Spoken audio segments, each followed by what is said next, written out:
Assalamualaikum everyone, it's me MS Rachik and welcome to my another video. তো guys আপনাদের সকলকে স্বাগতম জানাচ্ছি আমার আজকের ইসলামিক ভিডিওতে। তো মাত্রই আমরা নামাজ পড়ে বের হলাম জোহরের সালাত আদায় করে। তো আর কি বাইরে বের হলাম, ভাবলাম কিছুদিন 2 দিন পরপরই আমি ব্লগ আপলোড দিচ্ছি, 2 দিন পরপরই।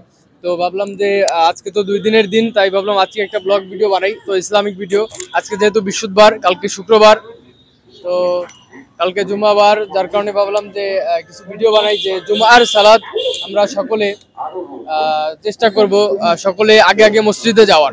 আগে আগে মসজিদে গেলে কি হবে যে এরকম হাদিসে আসছে যে জুমাবার যান, সমস্যা নেই, জুমাবার। তো গাইস র্যান্ডম ভিডিও করতেছি, তো সমস্যা নাই, এখানে অনেক লোকজন থাকবে। এক ছোট ভাই চলে আসছে এর ভিতরে। ছোট ভাই ভালো আছো?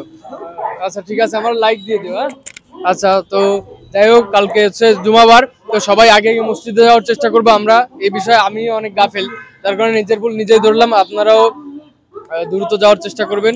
তো মসজিদে আগে আগে সবার আগে যে পবিত্রভাবে উত্তম রূপে গোসল করে এবং উত্তম কাপড়টি পরিধান করে মসজিদে সবার আগে যায়, সে নাকি একটি উট কুরবানি করার সব তার আমলনামায় যোগ হয়ে যায়। সুবহানাল্লাহ। তো এত বড় একটি নিয়ামত। তো আসলে এইটুকুই ছিল আজকে আপনাদের মাঝে শেয়ার করার। তো সকলেই জানি আমরা কম বেশি করে, কিন্তু আমাদের রিচার্জ করতে হবে। এগুলো নিয়ে যত বেশি রিচার্জ করবো আমরা, তত বেশি আমাদের মাথায় থাকবে এবং আমরা এগুলো আসলে পরিপূর্ণভাবে কাজটা করতে পারবো। তো আশা করি আপনাদের ভিডিওটি ভালো লাগছে। আর অবশ্যই যারা ভিডিওটি দেখছেন এখনো লাইক দেননি, ভিডিওতে একটি লাইক দিয়ে দেবেন। আর ভিডিওটি কেমন হলো অবশ্যই কমেন্টে জানাবেন। আর গাইস সময় তো কম, এখন নামাজ পড়ছি, আবার শোরুমে ব্যাক করতে হবে। তো এখানে ভিডিওটি শেষ করতেছি। আর মাস্টলি সাবস্ক্রাইব করে রাখবেন পরবর্তী ভিডিও পেতে হলে। আসসালামু আলাইকুম।